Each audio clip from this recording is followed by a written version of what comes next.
Page 22, Carry Me Back to Old Virginny. A well-known melody here in the United States.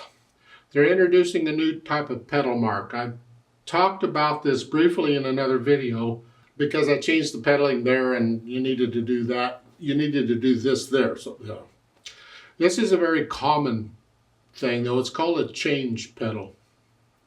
You'll see the sign for it up above. It's just got a little caret. The pedal line's going, there's a little caret occasionally. That's an indication. You let the pedal up, put it right back down. That's not a quick jerky motion, just up and down. You got time. Just make sure you go all the way up and all the way down each time. Don't just a little bit. I'll talk about it more when we get to the pedaling. I'll look it over. I see it's a little over a page long. This is treble and treble clef. At the beginning, both stabs are treble clef. They may change throughout the piece, but I want to know what it is at the beginning because you can't ever trust it to be treble and bass all the time, and this is proof of that. One sharp in the key signature, we're in the key of G major, so go ahead and do the scale for G major if you're doing them. I hope you're doing scales by now. And common time. Remember, the C is the same as 4/4. It's called common time. Take it one hand at a time, make sure I got the fingerings and the notes. And again, I want a fingering that lets me connect the notes if I can. So we're starting here. Puts us here. 1 and 2 and 3 and 4 and this rhythm causes some people problems. Slowly. 1 and. You know, an eighth note gets half a count in 4/4 time. So half a count, that means another note's got to come, or something, a rest or a note or something has to come on the and of 1. And here it's a quarter note. 1. So the quarter note comes on the and of 1 and 2, and then something else comes on the and of 2. So 1 and 2 and that's all it is. The first 3 notes all together take up 2 counts. They just split the eighth notes and put a quarter note in between them. 1 and 2 and 3 and 4 and. Remember, they have sharps in the key signature.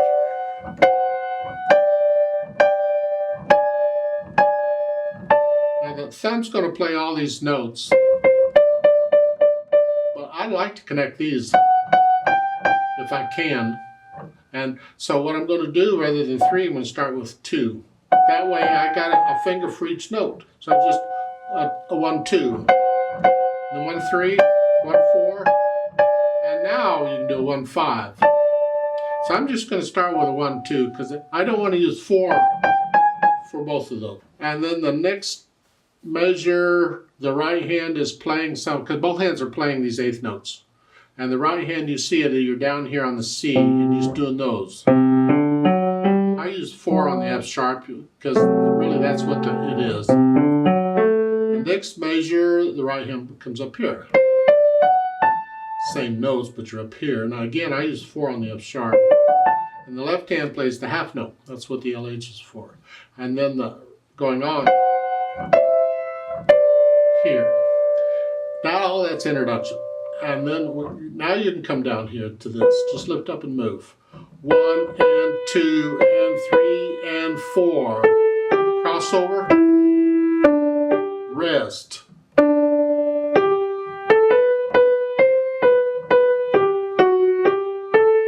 That's good fingering. I like that. Now the rhythm in measure 11. 1 and 2 and 3. Remember the dotted rhythm. 2 and 3. 1 and 2 and 3. And on the B's, you can do that if you want to, or you can just stay there. But I like the thumb on the G on the next measure. Just so I don't have to come up here. I don't want to do that. So you do that again. This is good. I like this fingering. And measure 14. Come down.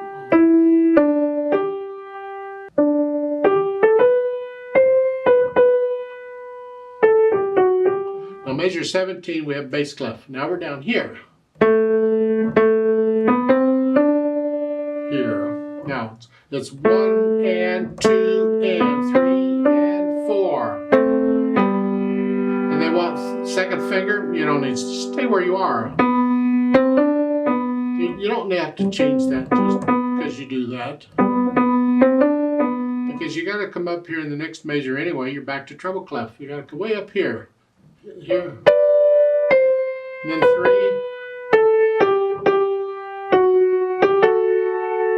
And then lift up and move up. Same finger. It's fun. And the last line, measure 25, you have bass clef again, you're here. And then treble clef. And then 2-5. And then just lift up and come up for the BG at the end. Alright, so you are moving around a little bit. Left hand, we're starting out with treble clef. You're up here, a D chord. And then 5-2.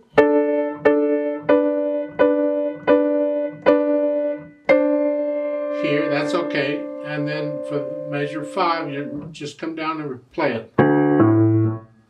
Whichever. And then at the end of measure 5, you get these. And that. A D. And then we come down here.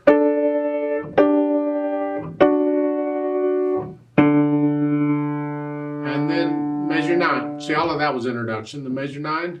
And across that G, by the way, is a whole note in measure 9. Hold it down. Like so, and then a. And then here. Gotta look down at the keyboard for this. How you figure these is up to you on these chords, but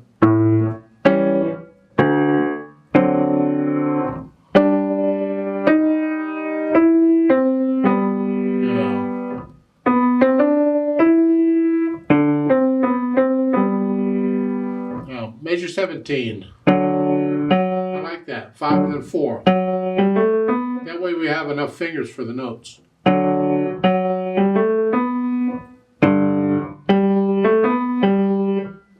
Measure 19, treble clef. Rest. Bass clef. Rest.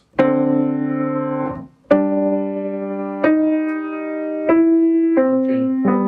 So I get the heads worked out and the fingering worked out, and then I'll go back and try and put the hands together. And I'll hesitate, that's fine. I just want to know how it's working together here.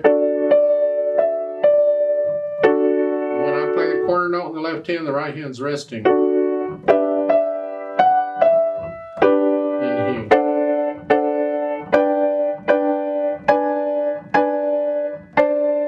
Here, and then focus on the left hand, it plays first, and as you're playing it, move the right hand. So I'm not moving both hands at once, I'm moving one and then the other one. So here, get the left hand up ready to go, and I'm playing that, I'm getting the right hand up. Left hand. That way it's all smooth. So in the first line here, and then reach up.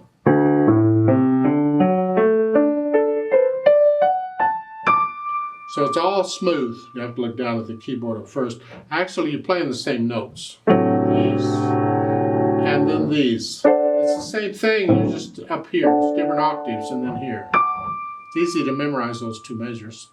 And then we're back down here.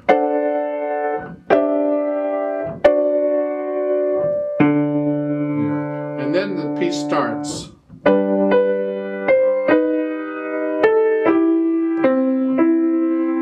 Measure 10. We have a problem in piano sometimes, and this runs into it.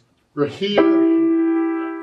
They both need the E at the same time. Because now the next note, the right hand gets it. If I don't get off of it, then the right hand can't play it. So I got to get off the E with the left hand a little quick so the right hand can have it.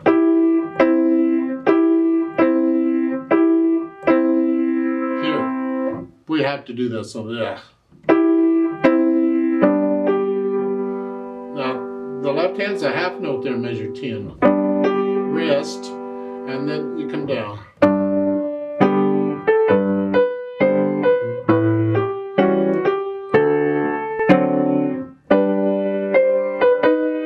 Okay, you get to the end of measure 16. I don't like ending that on a thumb on the right hand because I got to come down. I would prefer to play that half note with some other finger, not thumb. So my thumb is reserved for that note on measure 17. So I can do third finger. That way the thumb is a little closer to where I need it to be. So it's here. And then I come down. Get the left hand out of the way. During the rest, everybody comes up. Good luck with that.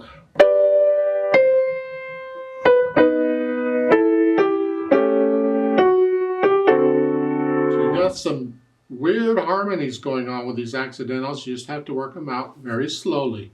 This is measure 19 here. And then here.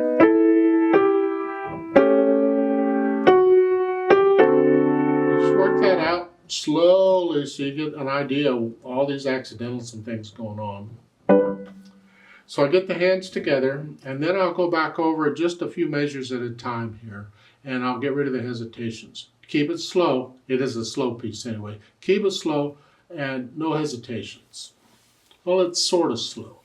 Then the articulation, and this is fairly connected. Here, connect.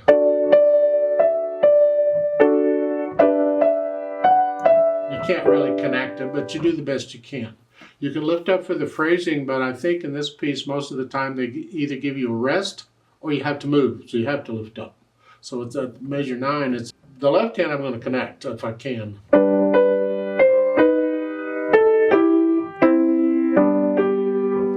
It's almost like we're in 2 measure phrases.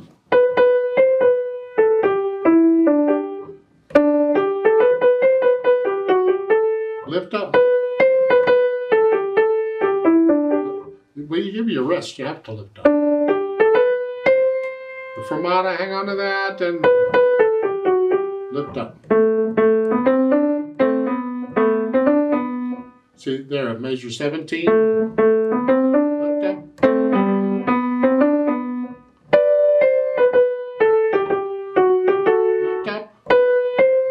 I'm just putting in the phrasing, and I hear the phrases better if I play the melody quickly. That's why I was playing quickly, so I could hear the sentences. Otherwise, you don't play it that fast. But the idea is I'm lifting up between the phrases for the melody. The left hand I'm going to connect. I'm just going to lift up for the rests or when I have to move. Now the dynamics apply to the melody. I think it's in the right hand. Moderately soft, mezzo piano. These chords need to be very soft.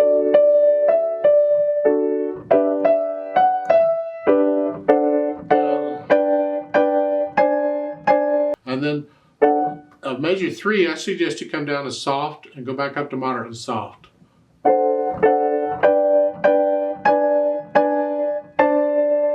Because in measure 4, this is the whole thing is moderately soft here. There's no melody. And then the chords, there's no melody here either. Just play them. All about the same. And then measure 9. Now we're moderately loud, but that's the melody. Left hand soft.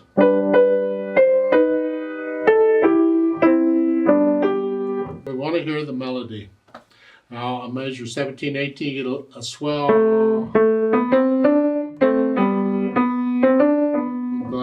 But you feel this swell going up and then back down. Left hand's in the background here.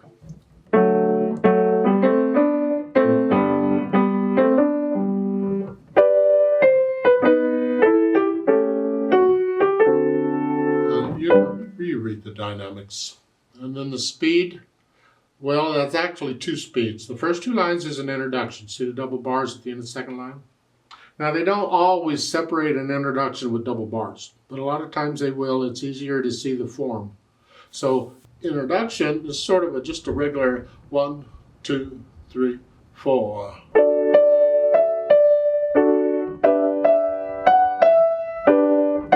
But then when the song starts at measure 9, now you come down. And andantino, I don't like andantino. Let's just pretend that it means similar to andante. You slow it down.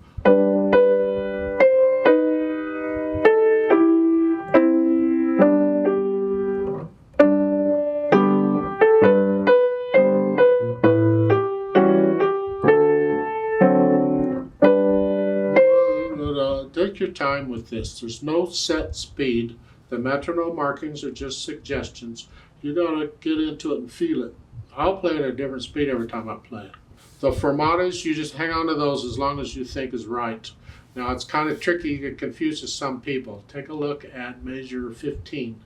We have a fermata on the last beat. Both staffs get a fermata. You got one on a quarter note, one on an eighth note.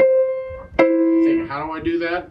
Well, it's the smaller value note is going to determine what goes on, and the other hand just agrees with it. So this eighth note, I'll hold that out as long as I think it's right, and then I'll go on.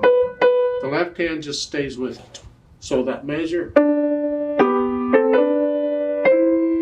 and then to go. Just the left hand just goes along for the ride. One hand or the other has to control how long the fermata lasts, and the other hand just tries to be in agreement. And on this piece, you just play it straight through. There's no DS or DC or any of that, no repeat signs or anything. Now they've added pedal, and there are times when pedal will certainly help in this piece. We use pedal for certain reasons, and it's important you understand why you're using the pedal. Don't use it just because the music said to. Try and understand what it's doing, because the pedal markings in most cases, at least here, they're just suggestions. The pedal markings are the things that I give you are suggestions, because I change the pedaling a lot from what the book says. Your teacher, do what your teacher tells you to do while you study under them, but understand a different teacher might tell you different. That's okay. So one of the things we use pedal for is to help us connect chords. We have this chord in the third measure here. That's very choppy. So we use pedal for that. And we're going to change the pedal. Remember the change pedal? Up and down. With each harmony, each time the chord changes, we're going to change the pedal. And that's what they're doing here. It's going to be lag pedal. So the notes go down first and then the pedal. Change it after I play the notes. It overlaps.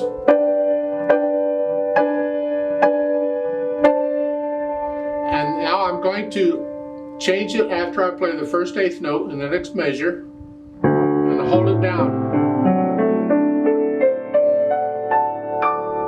Now lift it up with the hands so we get a little silence. And then again, change pedal.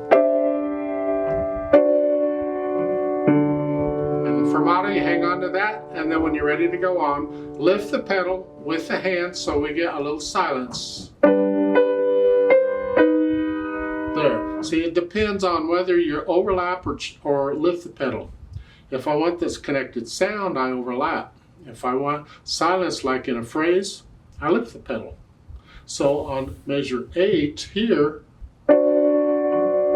I want silence before I go on because it's a new section, a new phrase. So I lift the pedal with the hands and then put it down again because I want to connect this. I want to connect that. So I push the pedal down at measure 9 right after I play the notes, and I lift it up right after I play beat 3. Now on measure 11, put it down, and then lift it up right after I play the note.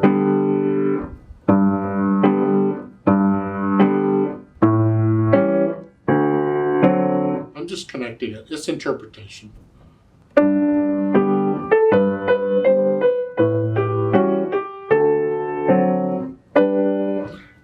How you pedal it has to do with how you interpret it. I don't have to pedal those measures at all. There.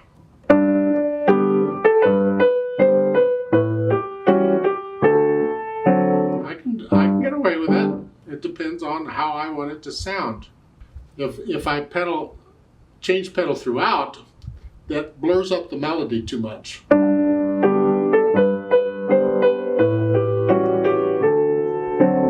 The melody gets too blurry. So we'll just do what they're telling you. Just pedal the first beat.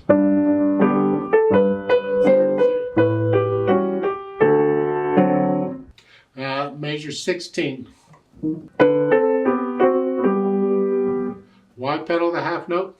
Well, again, one of the reasons we pedal sometimes is the longer held notes will give them a little color.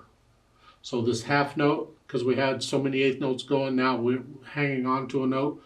We'll go ahead and pedal it for the color. But lift up before I go on, it's a new phrase. So we can connect the repeated notes. Another reason we pedal sometimes is to reinforce the natural accents. And there's a natural accent on beat 1. That's not the reason we're pedaling this. We're just pedaling to connect the repeated notes. So I put the pedal down right after the note, and I lift it up right after I play the next note.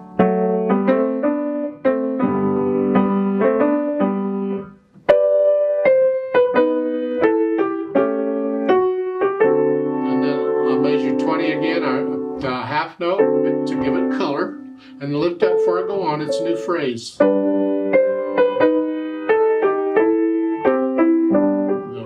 Now in the last line, here, I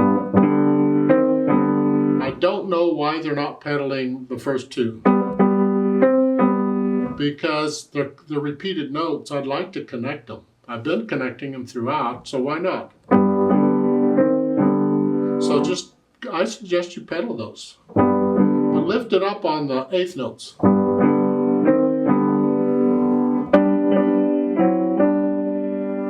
And then here, change it with the chords, the harmony, and then at the end, the pedal and everything come up together. That's my impression of the pedal. So I didn't really change the pedal too much except for measures 25 and 26. I'm pedaling the first beat, basically, to connect the repeated notes in the right hand. Remember the natural accents? 1, 2, 3, 4.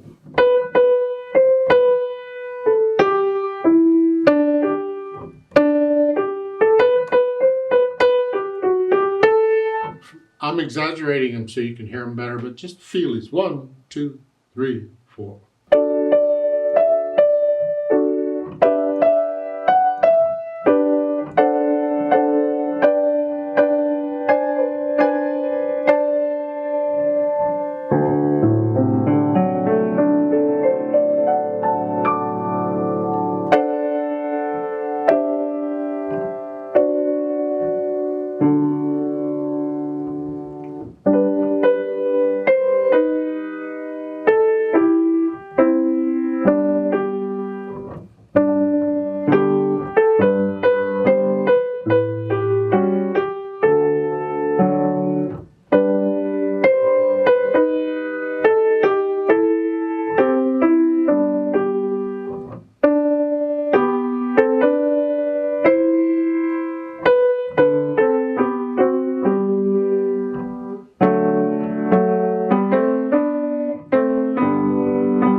Let's play this together very slowly and check the notes and the rhythms. I'm not going to do louds and softs. I will do the pedaling as I suggested.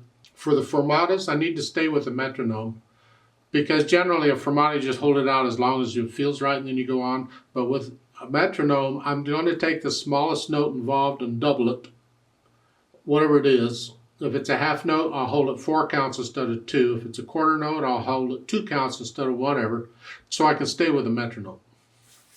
So I'll give us 4 counts at the beginning. And we're going to take it, the whole thing at 1 speed now, even though it's at 2 speeds. 1, 2, ready, go.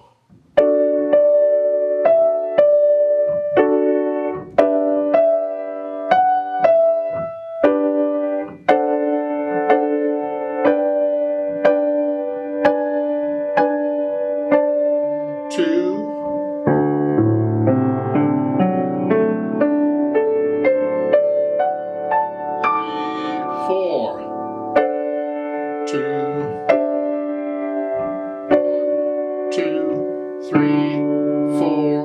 hold. Go on.